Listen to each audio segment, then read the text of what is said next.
Mama the Herpetologist. One of my fondest memories is when Mama and Pauline Harwell and I visited the Okefenokee Swamp. This was several years after Pauline had said to me, "Bub, your rear end needs greasing." Initially taken aback, I later realized that she was referring in fact to my car and not to me, for she made the observation while riding in the back seat of my 1976 Ford Renata the Granada. That was my dog-killing car with European aspirations. Back at the Okefenokee, the swamp people packed 10 or 12 of us visitors in a very small canoe, and off we went to see the plants and wildlife. There were lots of children in our canoe, yucky Yankee children, loud and nasty like Yankee children tend to be, and their antics were rocking the boat and making the journey generally unpleasant for everyone else. Unpleasant, that is, until Mama scared the daylights out of them. "You had better sit down and keep a lookout for the snakes above us," she angrily and earnestly shouted at the children. Indeed, the low-hanging moss from the low-hanging tree branches frequently touched us as we maneuvered through the swamp.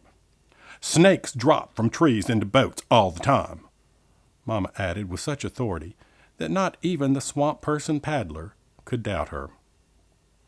"And if you get bit by a moccasin, you've just had it."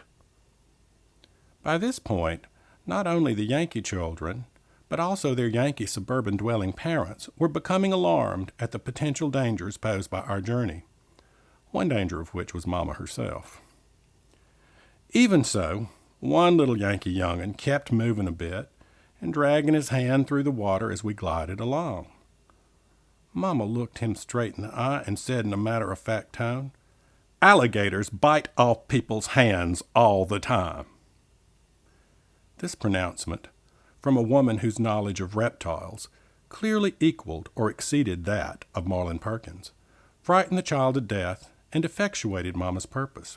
Nobody, not one soul, on the canoe said another word or moved another bone until we got back to land later that hour.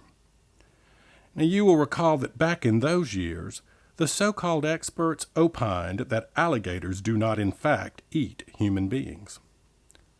More than 2 decades would pass before those experts would change their tune when alligators regularly began to feast on folks in Florida.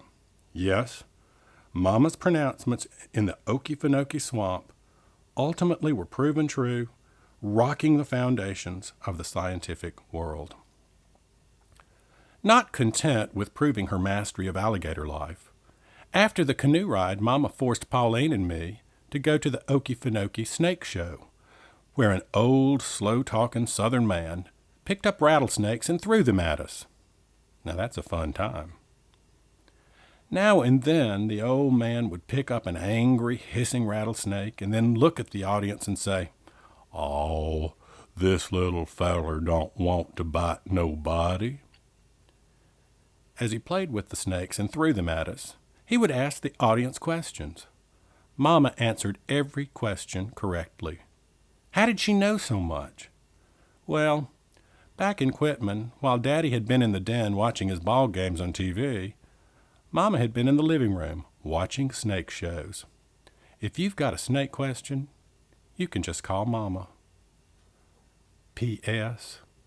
I would be less than forthcoming if I did not add that, throughout the entire Okefenokee Snake Show, Mama kept distancing herself from the snakes by pushing Pauline and me in front of her.